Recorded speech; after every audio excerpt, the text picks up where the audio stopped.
وہ ذہنی طور پر ایک ذہن بنا کر آئے تھے. بس آپ ایسے کر لیں, آپ باہر جائیں, اپنے بال کٹوا لیں, اپنا احرام اتار دیں, اپنے جانور ذبح کریں, پھر دیکھیں کیا ہوتا ہے. اتنا بڑا سوچ, اتنی بڑی بات میرے ذہن میں نہیں ہے. رسول اللہ ہے, سید المرسلین ہے, امام الانبیاء ہے, لیکن اچھا پوائنٹ, اچھا مشورہ, اچھی رائے کس نے دی تھی؟ زوجہ نے دی. ہمارے جیسا سانا ہوتا, ارے پاگل تو جا, میرا دماغ خراب ہے, تو ابھی بات کرنے آئی, اندر جا کے بیٹھ جا. یہی ہوتا ہے نا.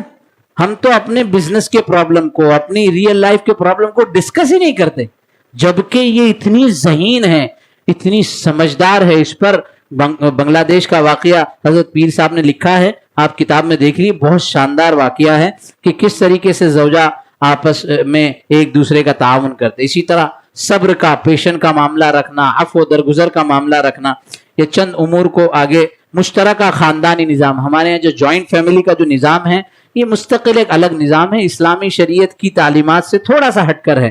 تو اس کے نظام کو, اس کے آداب کو, اس کی ذمہ داریوں کو, اس کے احکامات کو سمجھنا چاہیے. وزڈم, حکمت اور دانائی, یہ بہت اہم چیز ہے ازدواجی زندگی کی تعمیر کے لیے. میڈیا کا استعمال, موبائل, او ہو تباہی مچائی ہوئی ہے اس الیکٹرانک اور سوشل میڈیا نے. فیس بک کے اندر 10 سال پہلے اس لڑکی کا فوٹو کسی لڑکے کے ساتھ تھا, یا واٹس ایپ پر کسی, ابھی آنے سے پہلے ایک واقعہ, عجیب و غریب واقعہ, اور وہ لڑکے نے کوئی ایجنسی ہائر کی, اور اس کے بعد وہ سارے کہ کون سے واٹس ایپ کے ڈسکشن تھے, مفتی صاحب یہ صورتحال ہے. یہ اتنا خطرناک ہے موبائل, اور ایسا شیطانی حربہ ہے. اس پر تو روایت ہے کہ سب سے زیادہ شیطان خوش ہوتا ہے زوجین کے اختلاف سے. یہ تو سنا ہوگا آپ نے اس پوری مجلس میں. تو اپنے آپ کو اس الیکٹرانک میڈیا کے نقصان سے بچانے کی کوشش ضرور کیجیے گا. اس کے بعد گھر کے رازوں میں اخفا. فوراً شوہر جو ہے نا دوسرے دن ہی امی کے پاس, تھوڑی ایسی ہے, بات نہیں سنتی ہے, یہ بات ہے, وہ بات ہے, ساری باتیں ماں کے پاس, ساس اور بہو کی لگا دی آگ, اور خود آسانی سے گھوم رہا ہے. یہ بیوقوفی ہے. بیوی 4 دن نہیں ہوا, فون اٹھایا, امی کو فون, ان کے گھر میں ایسا ہے, کھانا ایسا کھاتے ہیں, سوتے ایسے ہیں, بیٹھتے ایسے ہیں, باتیں کرتے ہیں ایسے ہیں. اپنے گھر کی رازوں کا اس کو محفوظ رکھیں, اس سے آپ کی ازدواجی زندگی بہتر ہوگی. اسی طریقے سے اپنے شریک حیات کی طبعی یعنی نیچرل اور طبی میڈیکل مسائل کے سے واقفیت ہونا چاہیے.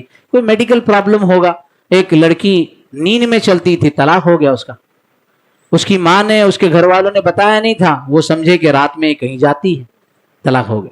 تو طبی میڈیکل مسائل ایک دوسرے کو ڈسکس کرنا چاہیے, بتانے چاہیے.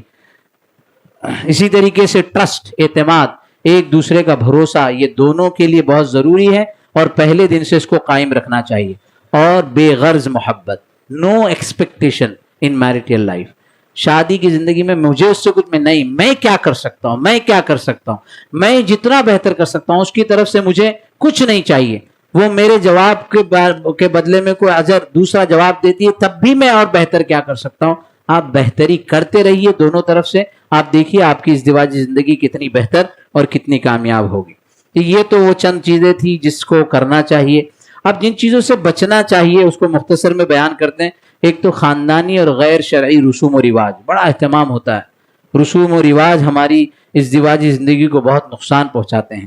ولیمہ اور اس طرح کی چیزوں میں دکھلاوا, بہت شو آف ہوتا ہے. 25 لاکھ 40 لاکھ قرض لے کر, چیزیں بیچ کر کی جاتی ہے. جتنا ان اعظم النکاح برکت نیسرھا مونا, روایات احادیث آیات میں اس سلسلے کی ذکر نہیں کر رہا ہوں. جہیز کا لین دین, بہت سے علاقوں میں یو پی وغیرہ میں تو بہت اس کے اوپر مسئلہ ہے. آپ کے یہاں ہوتا ہے مولانا جہیز؟ نہیں ہوتا. ہمارے کوکن میں بھی الحمدللہ اس پر صورت. بدگمانی, شکوک و شبہات, اجتنبوا کثیرا من الظن, گمان سے بچو. یہ گمان بہت سی مرتبہ آپ کی فیملی لائف کو ڈسٹرائیو کر دیتا ہے.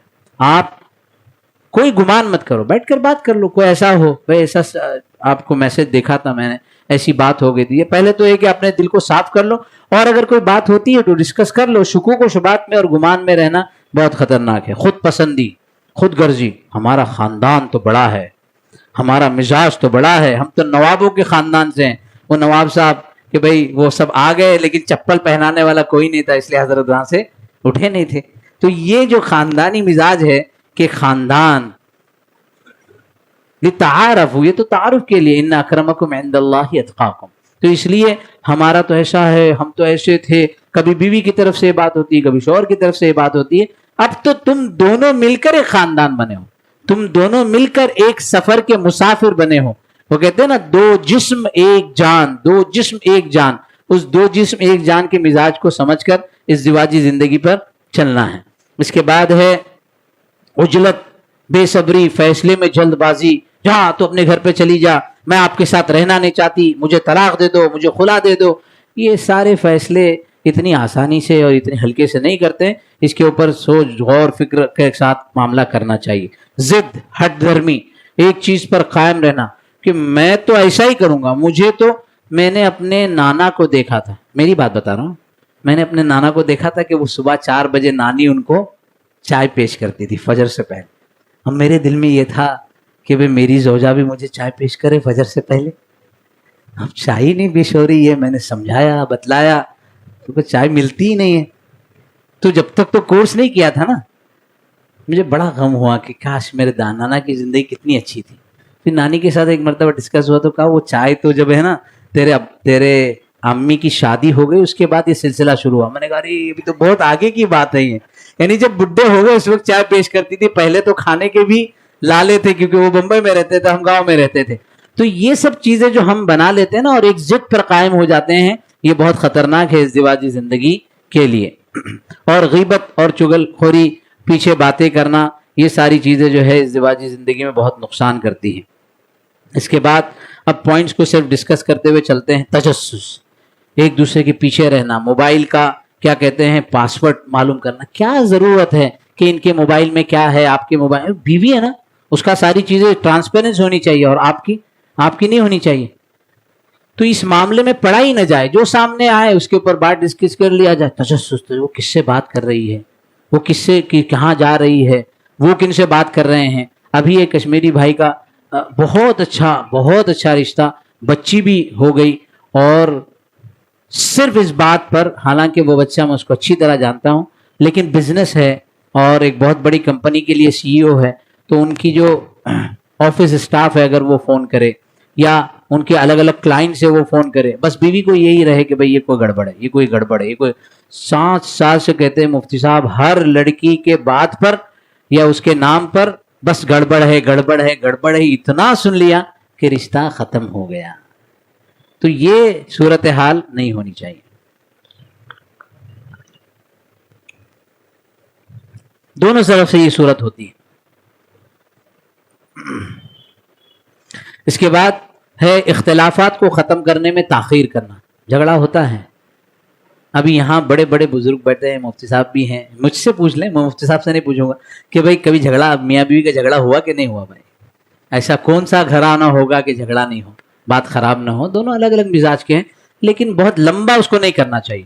بس اب وہ مجھ سے معافی مانگے گی یا وہ مجھ کو آ کے منائیں گے تبھی یہ رشتہ آگے چلے گا. تو یہ نہ سمجھیے. حدیث میں ہے نا کہ بیوی اپنے شوہر کا ہاتھ پکڑ لے، میں اس وقت تک آپ کا ہاتھ نہیں چھوڑوں گی جب تک آپ مجھ سے راضی نہ ہو جائیں. کون سا شوہر ہے، پتھر ہو پتھر، وہ بھی موم ہو جائے گا. اس چیزیں سیکھ تو لی جائے، اس کے طریقہ کار سیکھ لی جائے، ازدواجی زندگی کتنی بہتر ہو جائے گی. اس کے بعد ہے اہل خانہ اور رشتہ داروں کی مداخلت. یہ انٹرفیرنس ہوتا ہے نا، 80% جو ازدواجی زندگی میں اختلاف آتا ہے وہ دوسروں کی وجہ سے آتا ہے. کبھی ماں نے کچھ کہہ دیا، کبھی بھائی نے کچھ. ابھی آپ دونوں تو ٹریولر ہوں، آپ دونوں کو ساتھ میں سفر کرنا ہے، آپ دونوں کو اپنی زندگی کا ایم بنا کر اس ایم پہ چلنا ہے. تو آپ کو میں کہتا ہوں کہ میاں بیوی دونوں ایک سفر کے مسافر ہیں. اپنی زندگی میں آپ اپنے آپ کو ہمیشہ ساتھ رکھیں، نہ اس بیچ میں امی کو آنے دیں، نہ بیوی کی امی، نہ شوہر کی امی، نہ ساس، نہ ننند. یہ دونوں مل کر ایک جوڑی بنتی ہے. جوڑی احترام، اکرام، اس کے احکامات، والدین کے حسن سلوک وہ سارے ہیں، لیکن یہ دونوں جوڑی ہے. تو اس جوڑی کو ایک ساتھ میں رہنا. اگر یہ بیچ میں تیسرے آتے ہیں نا تو مسائل گڑبڑ ہو جاتے ہیں. بیچ میں آنے کا موقع ہی نہ دے کسی کو. اس کے لیے آپس میں پلاننگ کرے. بری صحبت، اچھے دوست نہیں ہوتے ہیں تو معاملہ صحیح رائے دینے کی وجہ سے غلط رائے دے دیتے ہیں. بات نہیں کر رہی ہے نا تو بالکل نہیں کرنا، ادھر جانا ہی نہیں. دیکھیں گے کتنے دن وہ کرتی ہے. ہو گیا 8 دن کے بعد وہ ماں کے گھر پہ چلی گئی, معاملہ اور خراب ہو گیا. بدسلوکی, بد زبانی, اسی طرح منفی سوچ, negative thinking, always negative thinking کہ ایسا ہوگا, ان کا مطلب یہ ہوگا. پازیٹیو تھنکنگ میں رہو, بہت سارے مسئلے خود حل ہو جاتے ہیں. گناہوں کا ارتکاب اور تعلق مع اللہ میں کمزوری. تو یہ وہ امور تھے جس سے زوجین کو بچنا چاہیے. اب شوہر کو جس سے بچنا چاہیے, دیکھیے, مہر کی ادائیگی اور شرائط نکاح میں کوتاہی. واقعہ پرسوئی کتاب میں پڑھا کہ ایک بہت شاندار نکاح, اور لڑکی والوں نے جتنے وہ کیا کہتے ہیں لڑکیوں کے ہاں جو آتے ہیں ان کو باراتی, تو باراتیوں کے لیے ہر ایک کے لیے ایک ایک گفٹ, پورا پیکٹ گفٹ کا بڑا شاندار, اور کھانے کا اہتمام, ساری چیزیں. لڑکے والوں نے بھی دھمال کی کہ وہ ہاتھیوں پر اپنے پوری بارات کو لے کر آئے, ہاتھیوں پر, اور پورا لکھا ہے واقعہ تفصیل سے. بہت زبردست نکاح کا مطلب مجلس ہوئی, اور جو ہے پورا شادی ہو گئی پوری. اب جب بارات یعنی لڑکا بیوی کو لے کر جا رہا ہے تو کسی نے یاد دلایا وہ نکاح کدھر ہوا, تو لڑکی کا والد کہتا ہے ارے نکاح تو ہوا ہی نہیں. ارے نکاح نہیں ہوا تو کیسے لے کے جا رہا, ارے روکو روکو روکو, واپس لے کر آئے کہ ابھی نکاح عقد نکاح باقی, سارے پروگرام سیٹ ہے, سارے پروگرام کر لیے, مسجد کا نکاح ہی نہیں ہوا. یعنی اس کو اتنا غیر اہمیت دے دیا گیا کہ جو اصل ہے وہ تو غائب ہی, حقیقی واقعہ ہے. یعنی یہ کوئی ایسا نہیں ہے کہ حقیقی واقعہ, یعنی اس حد تک نکاح کو غیر اہمیت بنا کر دوسری چیزوں کو اہمیت دے دی جاتی ہے. تو نکاح کے مسائل کو سمجھنا چاہیے. شوہر کو اخراجات اور نان و نفقہ شوہر کو پورا کرنا ہے کہ بھائی مجھے بیوی کون سی چاہیے, جاب کرنے والی, تاکہ فائنانس کے اندر مجھے سپورٹ کرے. نہیں, آپ اپنے کو پہلے دن سے کہ مجھے اللہ دیں گے تو تم اپنی طاقت سے نہیں کھلاتے, اللہ راستے بناتے ہیں. اس پر قرآنی آیات, احادیث, دور نبوی کے واقعات ہے. موقع نہیں اس کو بیان کرنے کا کہ آپ کو اللہ اپنے فضل سے اس کی ساری ضروریات کی تکمیل کے لیے صلاحیت دیں گے اور مواقع دیں گے. آپ کے ذہن میں پہلے سے ہونا ہے کہ اخراجات اور نان و نفقے کی پوری ذمہ داری مجھ پر ہے. اسی طریقے سے گھریلو کام کاج میں دلچسپی, کبھی جھاڑو لگایا, ابھی یہاں پوچھے جو شوہر والے ہیں کبھی گھر کے کاموں میں برتن دے, بیگم آج تم ذرا بیمار ہو, میں برتن میں دھو لے لیتا ہوں, آج کی بریانی میں بنا لیتا ہوں. میں نے ایک دن بریانی بنائی تھی, 6 گھنٹے لگے تھے مفتی صاحب, اور 6 گھنٹے کے بعد جو بریانی بنی, بیگم تو بیگم ہے, ارے اس میں نمک کچھ لگ رہا ہے گڑبڑ, کھانی ہے اتنی محنت سے بنائی ہے. تو سمجھ گئے بات کہ گھریلو کام کاج میں ہم آپس میں ایک دوسرے کا ساتھ دیں. بھائی کبھی پیاز کاٹ لیتے ہیں, کبھی ٹماٹر کاٹ لیتے ہیں, اس طریقے کی چیزوں میں ساتھ دینا ہے. حدیث میں اس کی بہت فضیلت ہے. گھریلو کام کاج میں دلچسپی لینا, بیوی کے رشتہ داروں کی عزت کرنا, اس کے والدین کی, اس کے بھائیوں کی. بہت سی مرتبہ شوہر ان کو کیئر ہی نہیں کرتا, سالہ گھر پر آیا رہے گا, ملے گے تو دیکھیں گے, چھوڑ. تو اس کا مطلب اس کو بے عزت کرنے سے ہماری وقت بڑھتی ہے. ایسا کچھ نہیں ہے.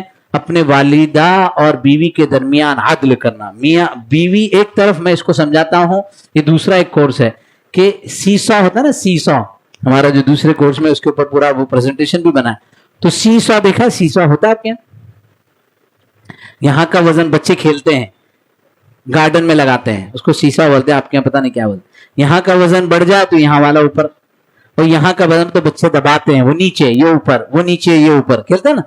تو ازدواجی زندگی میں شوہر کی پوزیشن ایسی ہے کہ وہ بیچ میں کھڑے رہیں. ایک طرف امی ہے اور ایک طرف بیوی ہے. اس کا جسٹس, اس کا بیلنس اتنا زبردست ہونا چاہیے کہ نہ ماں کی طرف اتنا جھک جائے کہ بیوی کے ساتھ ظلم ہو, اور نہ بیوی کے سر اتنا جھک جائے کہ ماں کے ساتھ ظلم و زیادتی ہو. یہ دونوں کے درمیان عدل کرنا یہ شوہر کی ذمہ داری ہے, اور یہ پوری پلاننگ ہے, پوری ٹریننگ ہے. عام طور پر شوہر اس سلسلے میں جو ہے ظلم و زیادتی کا شکار ہوتے ہیں. کبھی چھوٹا سا جھگڑا ہوا, بیوی کو لے کر الگ گئے, ماں باپ سے کوئی تعلق نہیں, اور کبھی ماں باپ کی بات ہے تو ماں باپ کی طرف اتنا جھک گئے کہ بیوی سے پھر جو ہے بالکل اس سے قطع تعلق کر لیا. تو یہ دونوں چیزیں اپنی جگہ پر غلط ہیں. شوہر کو جن چیزوں سے بچنا چاہیے, چھوٹی چھوٹی باتوں پر نکتہ چینی کرنا, بیوی پر تان و تشنی کرنا, کبھی غربت کا تان دیا جائے, کبھی اولاد کے نہ ہونے کا تان دیا جائے. اسی طرح گھر سے غیر حاضر رہنا, رات میں بہت دیر سے گھر آنا, یہ بہت غلط اور بری عادت ہے.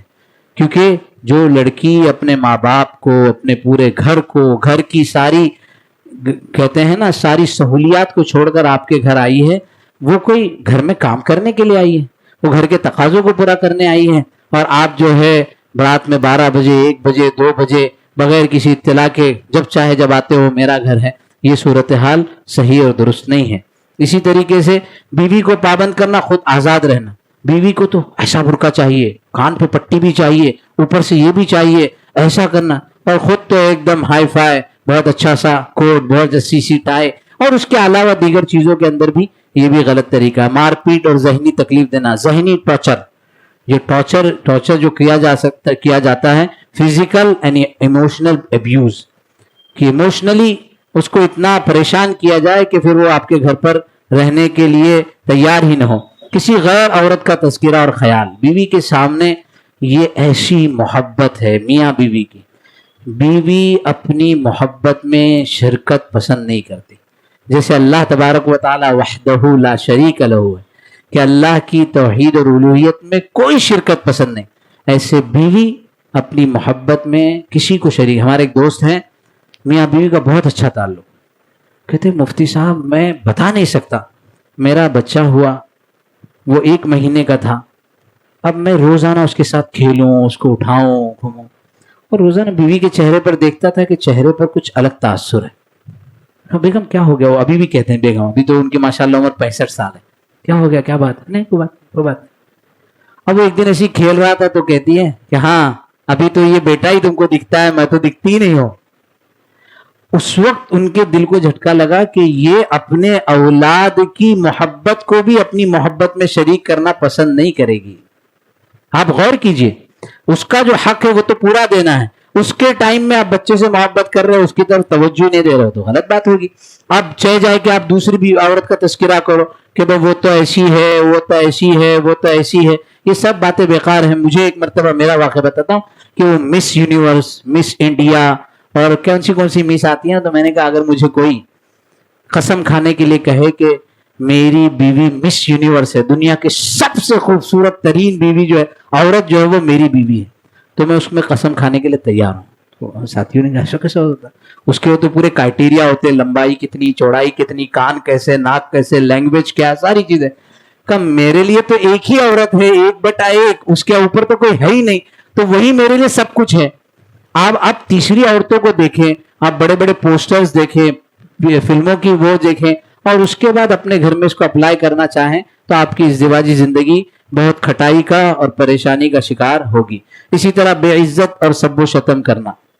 اب بیوی کو جن باتوں کی طرف توجہ دینا چاہیے، شوہر کی اطاعت، شوہر کے گھر اور مال کی حفاظت، اپنی عزت اور آبرو کی حفاظت، قدردانی کا جذبہ، کہ وہ حدیث ہے اللہ کے رسول صلی اللہ علیہ وسلم نے فرمایا کہ سب سے زیادہ جہنم کی طرف میں نے دیکھا خواتین ہیں۔ کہا کیوں؟ اس لیے کہ تکفرن العشیر، وہ اپنے شوہروں کی ناقدری کرتی ہیں۔ ناقدری کے معنی میں ہے کفر یہاں پر۔ بچوں کی نگہداشت اور تربیت، گھر کے اندر سلیقے کی خیال رکھنا، گھر کو نظافت سے رکھنا، یہ سب امور بیوی کو کرنے کے تھے۔ اور بیوی کو جن چیزوں سے بچنا چاہیے، یعنی بے پردگی سے بچنا چاہیے، ملازمت بہت آخری درجے میں وہ تو فقہا اور مفتیان سے پوچھ کر سکتے ہیں، باقی اس سے پہلے اپنے ذہن میں کہ میں نے اتنا پڑھا ہے، میں نے ڈاکٹری کی ہے، ملازمت سے بچنا چاہیے۔ ناجائز اور بیجا مطالبات، یہ چاہیے، ایسا گھر چاہیے، ایسی گاڑی چاہیے، والدین کی غلط رہبری اور رہنمائی، فون کر کے ایسا بول دینا، ایسا کر لے، تو یہ چیزیں بہت نقصان دہ ہوتی ہے۔ ساس و سسرے کی عزت کے اندر کمی اور کوتاہی کرنا، اور بلا وجہ خلا کا مطالبہ کرنا۔ اسی طرح غیر اجازت نفلی عبادت میں مشغولی، نفلی عبادت ہے اس میں شوہر سے اجازت لینا ہے۔ ابھی آخری کے 2-3 سلائیڈ ہے، اس میں ایک سلائیڈ یہ ہے کہ اختلافات کے مراحل ہوتے ہیں، جس کو میں نے پہلے سے ذکر کر دیا کہ ایک مرحلہ تو ٹکراؤ کا ہوتا ہے، پہلے کانفلکٹ آتا ہے، ٹکراؤ پیدا ہوتا ہے، پھر اس ٹکراؤ کی وجہ سے ناراضگی ہوتی ہے، پھر اس ناراضگی کے اوپر انکار ہوتا ہے، جب انکار ہوتا ہے تو وہ عمل ہے، پھر اس عمل پر رد عمل ہوتا ہے۔ یہ بہت اہم ٹاپک ہے، لیکن یہ ٹاپک آئندہ ٹاپک کے اندر انشاءاللہ آ جائے گا، کیونکہ یہ مراحل کے بعد یہ خلیفہ محرزی کی کتاب کا ایک حصہ ہے کہ یہ ٹاپک اس طرح سے گھومتے رہتے ہیں کہ ٹکراؤ ہے، اس کے بعد ناراضگی ہے، پھر انکار ہے، پھر ریئیکشن ہے، اور ریئیکشن کے بعد یہ پورا ایک بم تیار ہوتا ہے، اور جب وہ بم پھٹتا ہے تو پھر آپ جانتے ہیں کہ کیا ہوتا ہے۔ تو یہ اختلافات کے مراحل ہیں، اس سے پہلے ہی مرحلے پہ اپنے آپ کو بچا لینا چاہیے، اور اس کے لیے دعا بہت بڑی چیز ہے۔ یہ دعا ہے سورہ فرقان کی آیت نمبر 74، والذین یقولون ربنا ہب لنا من ازواجنا وذریاتنا قرۃ اعین، کیا ہے ہمارے رب ہم کو ایسی زوجہ عطا فرما، ایسی ذریت عطا فرما. ازواج یہاں شوہر بیوی دونوں کے لیے ہے، اور ایسا زوج، ایسی زوجہ عطا فرما. وہ نہیں کہا کہ صالحہ ہو اور سملک کی پڑھی ہوئی عالمہ ہو، یا یہ کہ ایسے قانتہ ہو.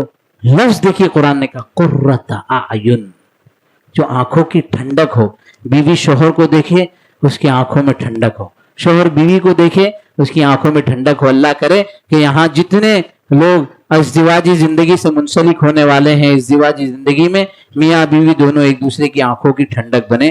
اللہ سے اس سب دعاؤں کا اہتمام کرنا. اور اخیر میں سب سے آخری پوائنٹ توکل. ہمارا ایمان ہے قدر پر، تقدیر پر. ہو سکتا ہے کہ کبھی ایسی بات ہو، دیکھو قرآن کی آیت ہے فَإِن كَرِهْتُمُوهُنَّ شَيْئًا. میں آپ کو پہلے دن سے کہتا ہوں، آپ کو پہلے دن سے کہتا ہوں، ہو سکتا ہے کہ آپ کو اپنے شوہر کی کوئی بات، آپ کو اپنی بیوی کی کوئی بات ناپسند گزرے. قرآن نے کہہ دیا فَإِن كَرِهْتُمُوهُنَّ شَيْئًا، کوئی چیز تم کو ناپسند ہے. یہ نہیں ممکن ہے کہ ہر بات دونوں کو ایک دوسرے کے پسند کے مطابق ہو جائے. فَعَسَىٰ أَن تَكْرَهُوا شَيْئًا وَهُوَ خَيْرٌ لَكُمْ. ہو سکتا ہے کہ جو تم ناپسند سمجھ رہے ہو اللہ نے اس میں خیر رکھا ہے. اس پہ بے شمار واقعات ہے، میری زندگی کے خود واقعات ہے.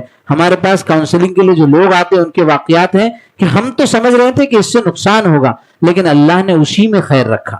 اسی میں اللہ تبارک و تعالیٰ نے ہمارے لیے. تو تھوڑا سا ویٹ اینڈ واچ اپنی زندگی کے مراحل کو آگے دیکھے. شوہر کے لیے ہے کہ وہ بیویوں کی 3 چیزوں کی طرف بھی، عورت کو 3 چیزیں چاہیے اپنے شوہر سے: اٹینشن، اپریسیشن اور تحفظ. یہ 3 چیزیں کہ اس کی طرف توجہ دے، اس کے اوپر پورا تفصیل ہے. بہرحال یہ توکل جو ہے کہ ہم اللہ کی ذات پر، نکاح تو ہو گیا ہے، اب ہم کو ازدواجی زندگی کو بہتر بنانا ہے. قرآن کریم کی صریح آیتیں ہیں جو اللہ پر بھروسہ، ساری کوششیں آپ نے کر لی، جتنا آپ کو مٹیریل یہاں دیا گیا تھا پورا اپلائی کر دیا، لیکن اس کے باوجود بھی ٹینشن ہی ٹینشن ہے. تو اس کا مطلب یہ نہیں ہے کہ آپ نے پوری پلاننگ کر لی اور 100% آپ کامیاب ہو سکتا ہے آپ کی کامیابی کا سفر ابھی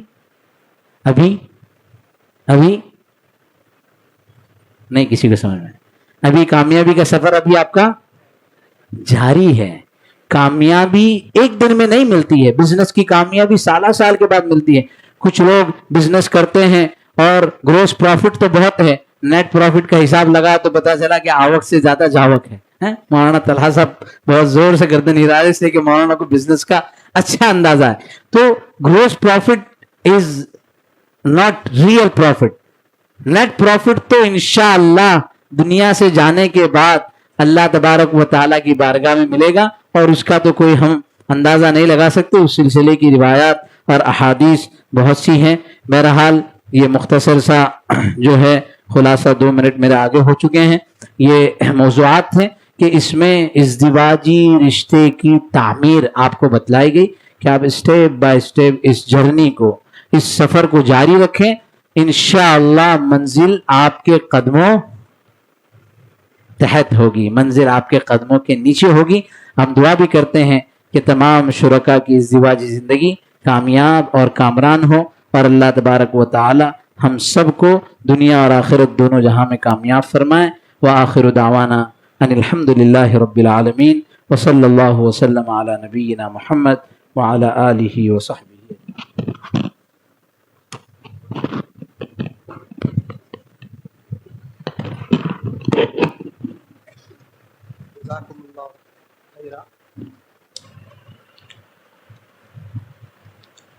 اب جو دوسرا سیشن شروع ہونے والا ہے،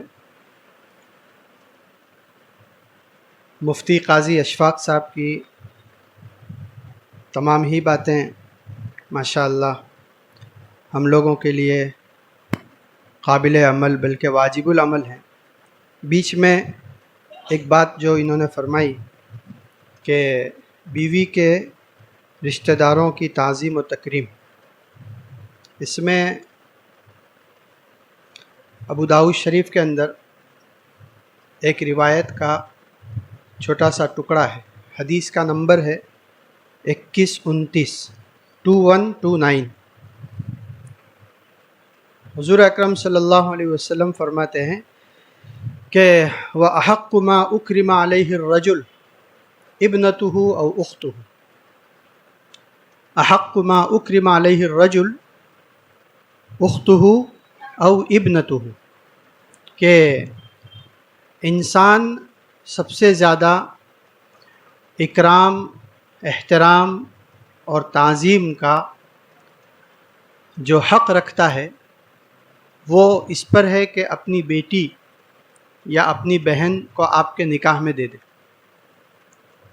کوئی آدمی اپنی بیٹی کو نکاح کرا کے آپ کے حوالے کر دے، کوئی آدمی اپنی بہن کو نکاح کرا کے آپ کے حوالے کر دے، اس کا یہ اپنی بیٹی کو یا اپنی بہن کو نکاح کر کے آپ کے حوالے کر دینا، یہ اتنا بڑا عمل ہے، اتنی بڑی اس کی قربانی ہے کہ اس کی بنیاد پر وہ آپ کے اکرام و احترام کا سب سے زیادہ حقدار بن جاتا ہے. ہائی وے کے اوپر ہم لوگ سفر کرتے ہیں تو ٹرک کے پیچھے، بعض ٹرکوں کے پیچھے لکھا ہوا رہتا ہے کہ دلہن ہی دہیج ہے، دلہن ہی دہیج ہے. واقعہ یہی ہے. اس کے بعد کسی دہیج کی ضرورت نہیں ہے کہ آدمی اپنے جگر کے ٹکڑے کو آپ کے حوالے کر رہا ہے. اور ہمارے یہاں کا کچھ معاشرہ، سوسائٹی ایسا ہو گیا ہے کہ آدمی یوں سمجھتا ہے کہ جب تک میں اپنے سسرا کو کی انسلٹ نہ کر دوں، اپنے سالے کو نیگلیکٹ نہ کر دوں، اس کو نظر انداز نہ کر دوں، وہاں تک میری بڑائی اور میرا جو مقام ہے، میرا اسٹیٹس ہے، وہ سامنے نہیں آئے.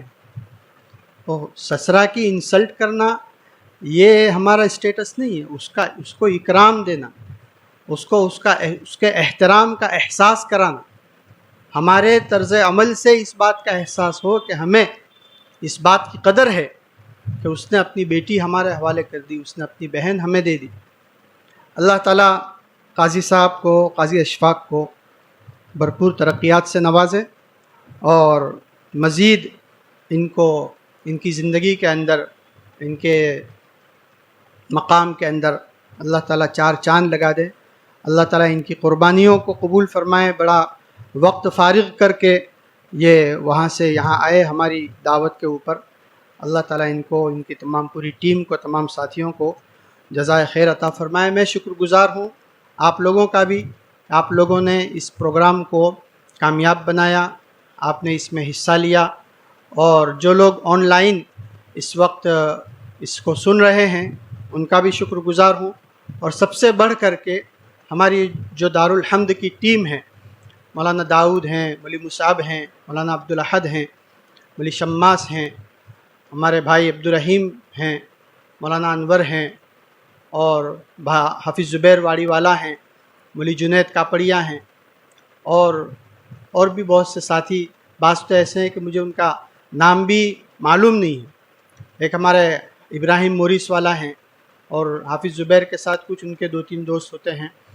ابھی جیسے قاضی صاحب نے بتایا کہ پچھلے 15 دن سے اس پروگرام کے لیے، اور اس سے پہلے ہم نے جو نکاح کورس کیا تھا اس کے لیے، یہ لوگ 3-4 راتیں تو ایسی ہے کہ پوری رات یہ لوگ آفس میں بیٹھ کر کے کام میں لگے رہے. مجھے ان کی بڑی قدر ہے. اور واقعہ یہ ہے کہ اس پورے پروگرام کی جو کامیابی اس وقت آپ دیکھ رہے ہیں، اللہ تعالیٰ آخر تک اس کو کامیاب رکھے. اس میں پورا کام جو ہے میرے علاوہ سب کا ہے. میں نے کچھ نہیں کیا ہے. میں 15 دن سے مسلسل سفر میں ہوں. میں ابھی پرسوں سفر سے پہنچا ہوں. اس سے پہلے 13 دن مسلسل سفر میں رہا. میں نے ایک حرف بھی اس میں لکھا نہیں ہے اور ایک سوئی بھی اٹھائی نہیں ہے. اس لیے میں ان سب ساتھیوں کا دل سے شکریہ ادا کرتا ہوں. اللہ تعالیٰ ان کو بہت جزائے خیر دے. ان کو اللہ تعالیٰ زندگی کے ہر مرحلے میں کامیابیاں عطا فرمائے، اور ان کو اس محنت کا بہتر بدلہ عطا فرمائے. ان کی اس محنتوں کو اللہ تعالیٰ قبول فرمائے. اگلے سیشن کے لیے میں دعوت دیتا ہوں ہمارے مفتی یحییٰ صاحب کو اپنا ٹاپک شروع کریں. جزاکم اللہ.